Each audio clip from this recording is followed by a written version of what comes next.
ചാട്ടവാറുകൊണ്ടും പ്രകടമേൽക്കവേ കോപമെന്റെ നായകൻ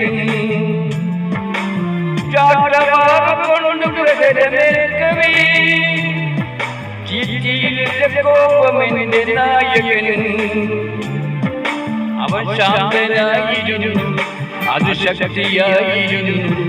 അവൻ എന്റെ കോപം തീയണച്ചു നിന്നു അവൻ ശാന്തനായിരുന്നു അത് ശക്തിയായിരുന്നു അവൻ എന്റെ കോപം തീയണച്ചു നിന്നു യേശുനാമമെന്റെ യാത്രയും ആശയമെന്റെ ആശ്വാസം നിനി വചനമായി എന്റെ വേദനകൾ സൗഖ്യമാകണേ